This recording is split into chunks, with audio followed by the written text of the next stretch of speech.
तो श्रीनिवास जी की जो पत्नी है लक्ष्मीबाई, वो बड़ी भक्त है, पर श्रीनिवास जी धनवान तो खूब हैं पर दान पुण्य कुछ नहीं करते। ठाकुर जी के मन में आया कि लक्ष्मीबाई तो इतनी हमारी भक्त है, इसका पति श्रीनिवास भी हमारा भक्त होना चाहिए। तो ठाकुर जी एक दीनहीन से ब्राह्मण का रूप बना करके एक सामान्य से बड़े अतिदीन ब्राह्मण का रूप बना करके श्रीनिवास जी की दुकान पर आ गए। उनका बढ़िया कुछ व्यापार था, वहां पहुंच गए।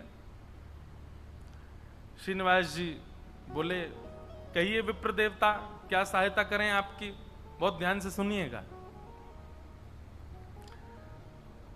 भगवान दीनहीन से ब्राह्मण बन के गए, बोले देखिए आप तो नगर सेठ हैं, आप पर तो इतना धन है, आपका तो इतना बड़ा व्यापार है, मेरे बालक का जनेऊ संस्कार यज्ञोपवीत होना है, मुझ पर ज्यादा धन नहीं है, यदि आप मेरी थोड़ी सी सहायता कर देंगे तो मैं अपने पुत्र का जनेऊ संस्कार कर दूंगा। श्रीनिवास जी ने मन में विचार किया, बोले कि आज इसकी सहायता कर दी तो कल कहेगा बेटे का ब्याह है, उसके लिए कर दो, फिर उसमें कर दूंगा, कहेगा बेटे के बेटा हुआ, उसमें सहायता कर दो, ये लगा ही रहेगा। एक बार सहायता कर दूंगा तो हमेशा के लिए इसके द्वार खुल जाएंगे, आता ही रहेगा कुछ ना कुछ मांगने। तो श्रीनिवास ने कह दिया, आज मैं बहुत व्यस्त हूं, आप कल आ जाना। जैसी आज्ञा। दूसरे दिन फिर से ठाकुर जी आ गए, दीनहीन से ब्राह्मण। बोले आपने आज बुलाया था, आप कुछ सहायता कर दीजिए। अब वो अपना काम वाम इधर उधर करने लगा, दिखाने ऐसे लगा कि बहुत व्यस्त है। श्रीनिवास जी फिर बोले आप कल आइएगा, मैं आज भी बहुत व्यस्त हूं, मैं कल आपसे मिलूंगा। ठाकुर जी बड़े दीनहीन, बड़े सरल, जैसी आज्ञा, मैं कल आ जाऊंगा। फिर चले गए। तीसरे दिन फिर ठाकुर जी आ गए। श्रीनिवास बोला ये तो रोज आ जाता है, क्या करूं इसका? श्रीनिवास जी ने बाहर कुछ 2-3 बालक बैठा दिए, बोले जैसे ही ये ब्राह्मण आता देखे मुझे बता देना, मैं कहीं भाग जाऊंगा, मैं मिलूंगा ही नहीं इसको। रोज कल कल कल करते करते 3 महीने बीत गए। अब तो ऐसी स्थिति हो गई कि जैसे ही ब्राह्मण आता दिखता, श्रीनिवास कहीं से भाग जाता और सबको ये बोल देता इसको बोल देना है ही नहीं, चले गए कहीं बाहर। कब आएंगे? बोले 2 महीना बाद आएंगे। 2 महीना की तो छुट्टी मिले। ठाकुर जी बोले मैं 2 महीना प्रतीक्षा कर लूंगा, 2 महीने बाद आ जाऊंगा। और ठीक उस तिथि के 2 महीना बाद ठाकुर जी फिर आ गए। अब कोई हम आप जैसा व्यक्ति होता तो फिर अपना स्वाभिमान देखता, अरे क्या रोज रोज इसके द्वार पर जाना। लेकिन वो तो ठाकुर जी है ना, ठाकुर जी को स्वाभिमान थोड़ी रहता है। ठाकुर जी को तो ये इस पर कृपा करनी है मुझे, वो तो ढीठ बन जाते हैं। और ढीठ भी नहीं, हमारे ब्रज में तो ऐसा विनोद में कहते हैं ठाकुर जी महाढीठ बन जाते हैं। एक बार एक भक्त की कथा आती है कि उससे सब लोग कहते थे गंगा जी स्नान करने जाओ। वो गंगा जी इसलिए नहाने नहीं जाता था कि वहां पंडे पुजारी पकड़ लेंगे, कहेंगे दक्षिणा दो, वो दक्षिणा नहीं देनी पड़े, इसलिए गंगा जी नहीं नहाता था। पत्नी ने एक दिन कहा मैं भोजन नहीं बनाऊंगी और मैं मायके चली जाऊंगी अगर आप गंगा स्नान करके नहीं आए तो गंगा स्नान करने गया तो साधारण घाटों पे नहीं गया, उस घाट पे गया जहां पर शव जलाए जाते हैं। वहां पे पंडे पुजारी होते ही नहीं है। बोले वहां नहाऊंगा तो कोई नहीं आएगा। कंजूसों की भी। अच्छा एक और चीज, हमने कई भक्तों के चरित्र देखे, कंजूसों से भी ठाकुर जी की बड़ी मैत्री है। दान पुण्य करने वाले तो ठाकुर जी के हैं ही, लेकिन जो कंजूस होते हैं ना ठाकुर जी उनका भी पीछे छोड़ते नहीं है, कैसे ना कैसे भी करके उनका पैसा निकलवाते ही हैं।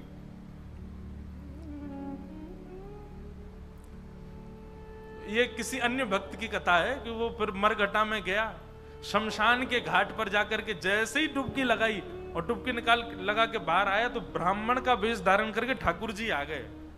आइए आइए यजमान, जय हो, बड़े दिनान में देखो। बोले तुम यहां भी आ गए?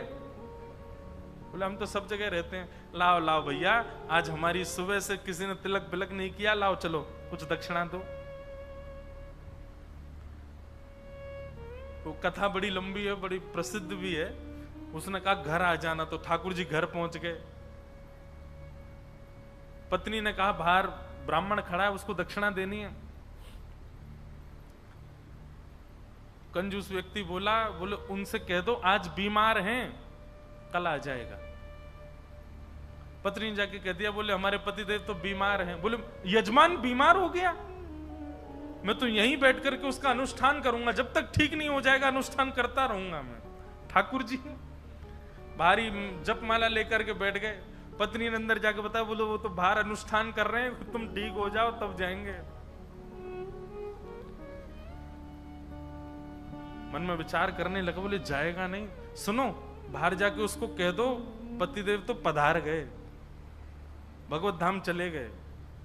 पत्नी बोली 1 रुपया ही तो देना है, दे दो जाके। बोले क्यों दे दो, तुमको क्या पता कितनी मेहनत से कमाया जाता है, मना कर दो, कह दो पधार गए वो तो।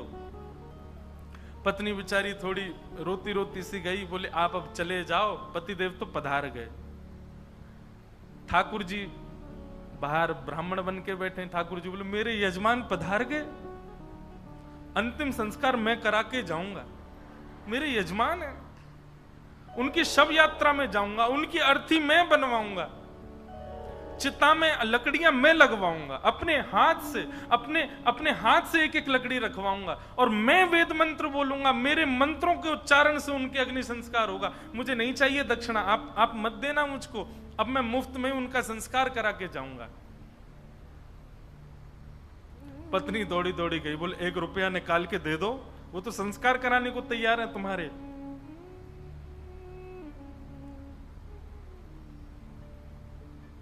कंजूस बोला सुनो एक काम करो, अर्थी लगाओ तुम, और अर्थी बंधवा करके लेट गया। बोले चुपचाप बस ले चलो, थोड़ी दूर तक चलेगा, फिर वो चला ही जाएगा, जब दिख जाएगा ना कि हाँ ये वास्तव में मर गया है तो कुछ नहीं मांगेगा। महाराज अर्थी पर चढ़ गया, राम नाम सत्य बुलवाता हुआ जा रहा है शमशान, लेकिन 1 रुपया नहीं दे रहा है। ठाकुर जी भी चल रहे, बोले तू ढीठ है, मैं महाढीठ हूं, मैं भी लेके ही जाऊंगा। शमशान पहुंच गए, वहां पर चिता बन गई, चिता में शव को रख दिया।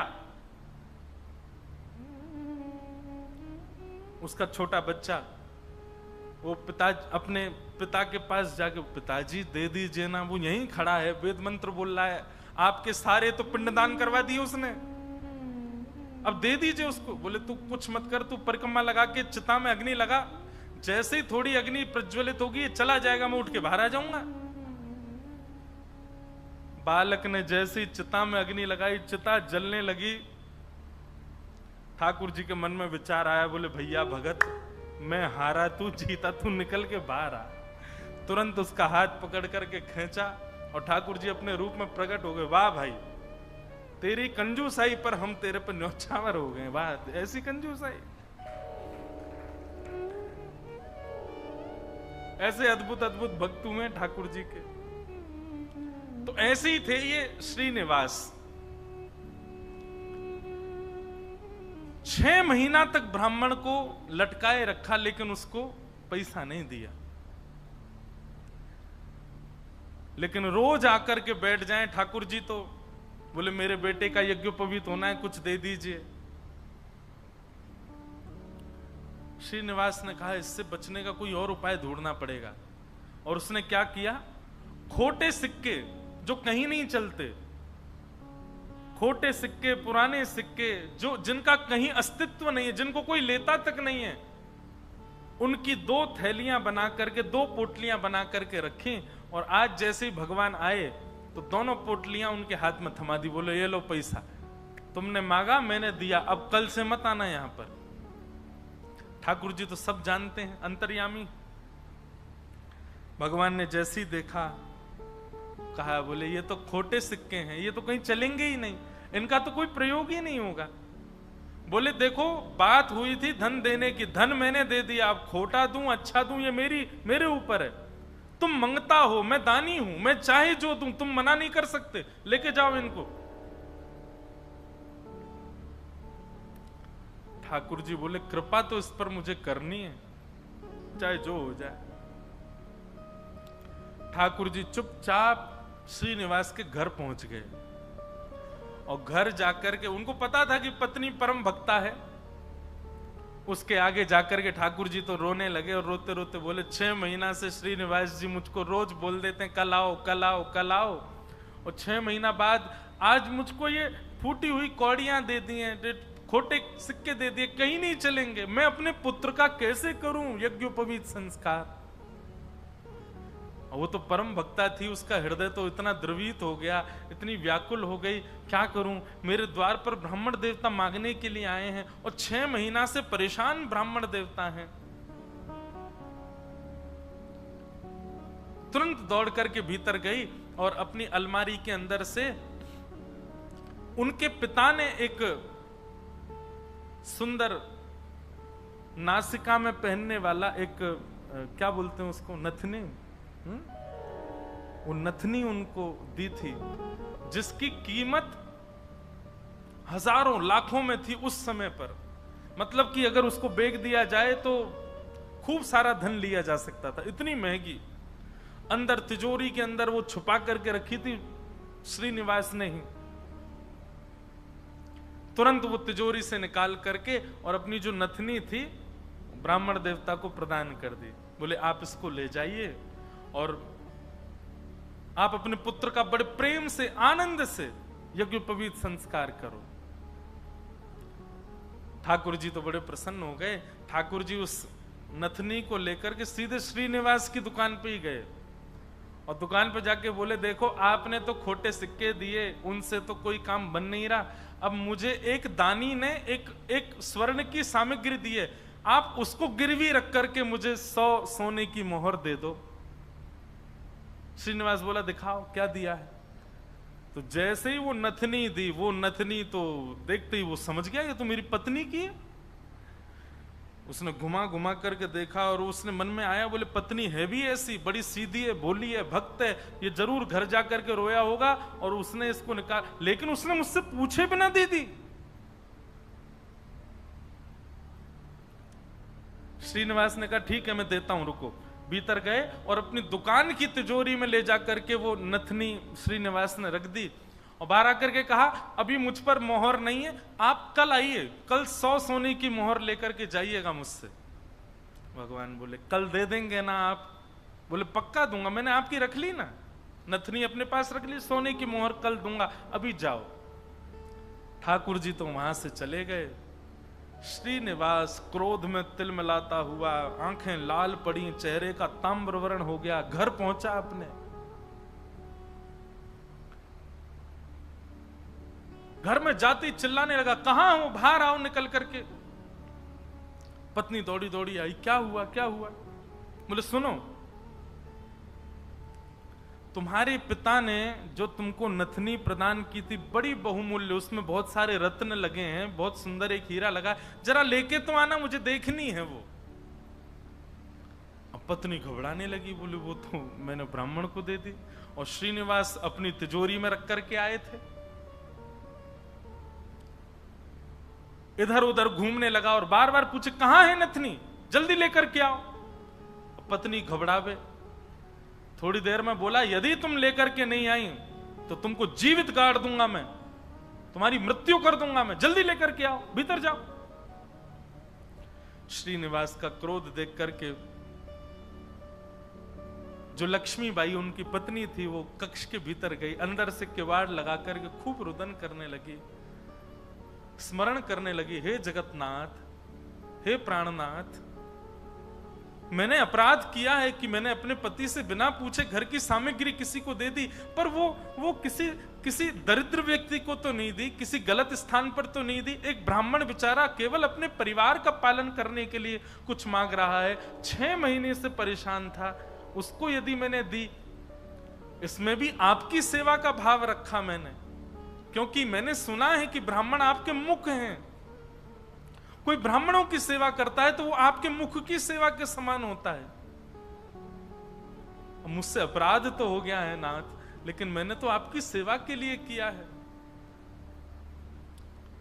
मेरे प्राण तो आज निकल जाएंगे, पति मुझे मेरे जीवित छोड़ेंगे नहीं, लेकिन मैं उनके हाथों मर करके उन पर दोष लगे ऐसा नहीं करूंगी, मैं स्वयं अपने प्राण त्याग दूंगी। और उन्होंने तभी वहां कक्ष में कुछ ऐसी सामग्री थी, उससे विष लेकर के एक कटोरी में और पीना चाहा, और अंत समय में बस एक भावना रखी, हे मेरे ठाकुर जी, केवल आप उस ब्राह्मण को सुरक्षित रखिएगा, उसके परिवार को सुरक्षित रखिएगा, कहीं ये लड़ते झगड़ते उसके ऊपर आक्षेप ना डाल दें, उसके ऊपर कोई कष्ट ना दे दें, उसके बालक का अच्छे से यज्ञोपवीत संस्कार हो जाए। मेरी बस यही प्रार्थना है। मैं प्राण इसलिए नहीं त्याग रही हूं कि मेरे साथ कुछ गलत हुआ, कुछ अन्याय हुआ, मैं प्राण इसलिए त्याग रही हूं नाथ कि कहीं मेरे पति के ऊपर कोई आक्षेप ना लगा दे, और आप नाथ कृपा करना, मेरे तो प्राण निकल जाएंगे पर मेरे जीवन की शेष भक्ति जो है वो मेरे पति के जीवन में आ जाए। ऐसा कहते ही जैसे ही विष मुख के पास लेकर के पान करने लगी लक्ष्मीबाई, तभी एक खनक जैसी हुई, एक आवाज जैसी आई। नेत्र खोल करके देखा तो जो नथनी थी उनकी, वही ऊपर से गिरी है उस विष की भरी हुई कटोरी में। नेत्र खोल करके देखा तो ये तो वही नथनी है, ये तो मेरी ही नथनी है, ये यहां कैसे आ गई? ठाकुर जी को बार बार धन्यवाद कहने लगे। निश्चित ही श्री ठाकुर जी ने कृपा करके ये मुझे प्रदान कर दी। तुरंत उस पात्र को दूर रख करके नथनी हाथ में लेकर के, भगवान पर विश्वास तो उनका था ही, प्रसन्न मुद्रा में द्वार खोल करके बाहर आई और बाहर आकर के श्रीनिवास जी को दिखा दी, लीजिए ये लो नथनी। अब यहां श्रीनिवास का दिमाग घूम गया, बोले नथनी तो मैं अपनी तिजोरी में रख करके आया हूं, ये अंदर से कैसे निकाल के लिए आई? उसने नथनी पकड़ी, बोले ये तुम्हारी है ना? बोले हाँ मेरी है, देखिए ना वही हीरा है, वही रत्न है, वही स्वर्ण है। श्रीनिवास बोला हाँ है तो वही। वो कुछ नहीं, बात ही नहीं करी, नथनी लेकर के सीधा अपनी दुकान पर गया, और दुकान पर जाकर के तिजोरी जो कि यथावत जैसी ताला आदि लगा के गया, जनेऊ में चाबी फंसा रखी थी, चाबी निकाल करके जैसे ही तिजोरी खोली और तिजोरी खोल करके भीतर देखा तो जिस तिजोरी में नथनी रखी थी वो वहां थी ही नहीं। श्रीनिवास तो व्याकुल हो गया, बोले ये कैसे संभव हो सकता है? वो तो घर गया, घर जाकर के पत्नी से कहने लगा, बोले मुझे सब सत्य बताओ, मुझे पता है कि ये नथनी अंदर नहीं थी, लेकिन मुझे सत्य जानना है कि अंदर आई कैसे। मैं तुम्हारे हाथ जोड़ता हूं, मुझे सत्य बताना। तब पत्नी ने सारा वृत्तांत बताया। बोले एक ब्राह्मण 6 महीने से आपकी दुकान के चक्कर लगा रहे थे, आपने उनको कुछ नहीं दिया, वही मेरे पास आए तो मुझे कुछ नहीं मिला, तो मैंने वो नथ उनको प्रदान कर दी, बस मैंने उनको प्रदान की थी। अब आपको कैसे इसका पता चला ये नहीं। तो फिर आगे श्रीनिवास ने बताया, बोले ब्राह्मण मेरे पास आए और मेरे पास आके नथनी को उन्होंने गिरवी रखा, 100 सोने की मोहर मांगी थी, मैंने कल आने के लिए उनको कहा, मैंने तिजोरी में रखी, लेकिन तुम्हारे पास कैसे आई अंदर? पत्नी ने बताया, बोले जब आप बहुत क्रोध करने लगे तो भीतर जाकर के मैं विष पान करने की योजना बना रही थी, और जैसे ही मैंने विष अपने मुख से लगाया तभी खनक करके आवाज आई, और जिस पात्र में विष था उसमें नथनी अपने आप आकर के गिर पड़ी। ये बात सुनते ही श्रीनिवास रुदन करने लगे, रोने लगे, और रुदन करते करते उनको वो बार बार ब्राह्मण की छवि दिखाई देने लगी, और बार बार उसकी छवि में ठाकुर जी का रूप दिखने लगा। वो स्मृति आने लगी कि जब मैं कह देता था कल आ जाना, तो बेचारे ऐसे हाथ जोड़ करके, ठीक है बाबूजी मैं कल आ जाऊंगा, पर कल आप दे देंगे ना मेरे पुत्र का यज्ञोपवीत होना है। ये सारी स्मृति श्रीनिवास के चित्त में उठने लगी, और ये विश्वास प्रगाढ़ हो गया कि ये सामान्य ब्राह्मण नहीं थे, साक्षात ठाकुर जी थे, और ये ठाकुर जी अनुग्रह करके मुझसे दान कराने के लिए आ रहे थे। अरे दान क्या कराने आ रहे थे, मेरे आगे हाथ जोड़ करके मांगने के लिए आ रहे थे। मैं जप नहीं करता, तप नहीं करता, संध्या नहीं करता, साधना नहीं करता, वो मेरे द्वार पर ठाकुर जी आकर के ऐसे खड़े हो जाते थे भिक्षुक के भांति कि कुछ दे दो। मैंने ठाकुर जी को भिक्षुक बनाया, मैंने ठाकुर जी को प्रतीक्षा करवाई, मैंने ठाकुर जी को टालता रहा। अपनी पत्नी के चरण पकड़ लिए, बोले तुम्हारी भक्ति किस योग्यता है? मैं तो घोर नास्तिक हूं, मैंने तो अपने जीवन में कुछ भी अच्छा नहीं किया। ये तुम्हारी भक्ति का प्रभाव कि ठाकुर जी मुझ पर अनुग्रह करने के लिए आ रहे हैं।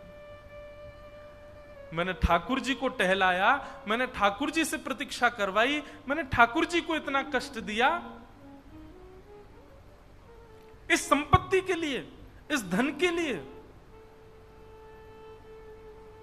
तुरंत हाथ में जल लेकर के, अक्षत लेकर के, दक्षिणा रख करके अपनी पत्नी से कहा तुम भी हाथ रखो, और दोनों ने हाथ में हाथ रख करके अपनी संपूर्ण संपत्ति, जितनी संपत्ति है, दुकान, मकान, बगान, जो कुछ भी था उनके पास में, सबको संकल्पित करके कृष्णार्पणमस्तु, हम सब ठाकुर जी को अर्पित करते हैं। इस संपत्ति के चक्कर में मैंने ठाकुर जी से प्रतीक्षा करवाई, इस संपत्ति के आगे मैंने ठाकुर जी को इतना कष्ट दिया।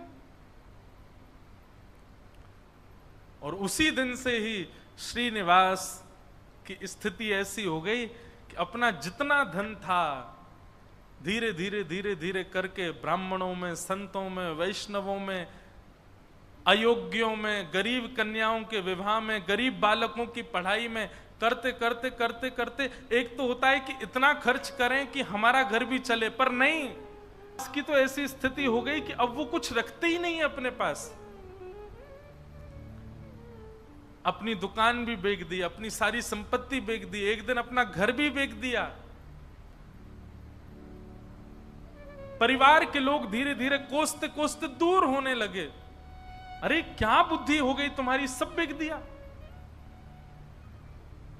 सबको ठाकुर जी की सेवा और ठाकुर जी के जनों की सेवा में लगा दिया। एक फूटी कौड़ी भी अपने पास नहीं रखी। बोले कि नहीं, इसकी वजह से मैंने ठाकुर जी को श्रमित कराया, मैं इसको कैसे रख सकता हूं। और सब छोड़ करके, सब त्याग करके पत्नी ने कहा अब हमारे पास कुछ भी नहीं है, रहने के लिए घर भी नहीं है, भोजन करने के लिए अन्न भी नहीं है, पहनने के लिए वस्त्र भी नहीं है, अब हम क्या करें। बोले अब पकड़ो मेरा हाथ। अब हमने सब छोड़ दिया, क्योंकि अब तक सबको अपना माना था, पर अब हमारे नाथ, हमारे स्वामी श्री पंडरीनाथ हैं, श्री विठ्ठल भगवान हैं। चलो उन्हीं की शरण में, चलो उन्हीं के नगर में, वही खिलाएंगे, वही रिलाएंगे, वही सब करेंगे हमारी व्यवस्था। और श्रीनिवास अपनी पत्नी के साथ पंढरपुर आ गए हमेशा के लिए। यहां आकर के उन्होंने दिव्य एक संत थे, उनसे गुरु दीक्षा ली। और गुरु दीक्षा लेने के बाद केवल एक ही उनका काम, दिन में जाना और जाकर के श्री पंडरीनाथ भगवान का दर्शन करना, और पूरे दिन यहाँ के वैष्णवों का दर्शन, उनकी सेवा करना, यही उनका काम। दीक्षा के बाद गुरुदेव ने उनको दूसरा नाम प्रदान कर दिया। दीक्षा में एक नाम दिया जाता है, और अब तक उनका नाम श्रीनिवास था, अब उनका नाम पुरंदर दास हो गया।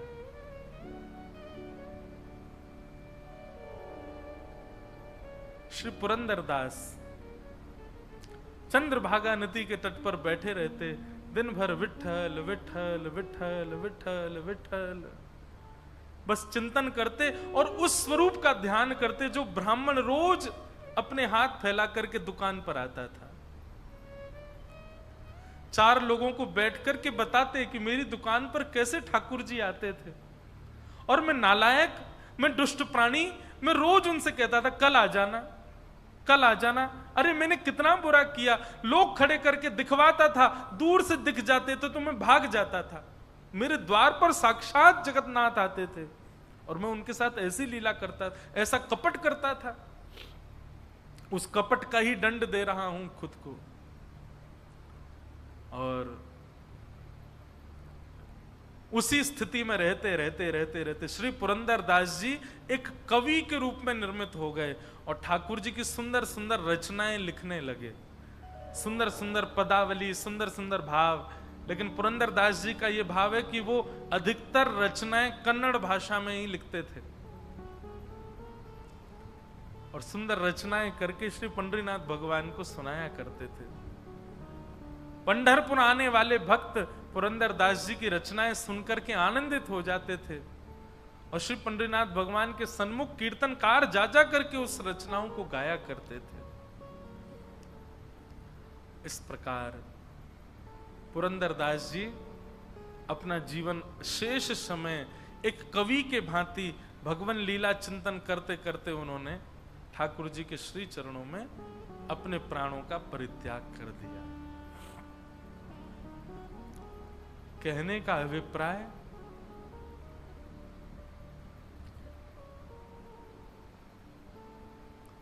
ये देखा जाता है अधिकतर कि घर में यदि माताएं बहनें भक्त स्वरूपा हैं, उनके चित्त में यदि भक्ति है तो उनकी भक्ति का प्रभाव पति पर, पुत्र पर, पिता पर और घर के जो सदस्य हैं उन पर पड़ता है और उन्हीं के भक्ति के प्रभाव से सब सुखी होते हैं। जिस प्रकार लक्ष्मीबाई की भक्ति के प्रभाव से श्रीनिवास परम भक्त हुए और परम भक्त होकर के श्री ठाकुर जी के चरणों को प्राप्त हो गए, ऐसे श्री पुरंदरदास जी को हम बारंबार प्रणाम करते हैं।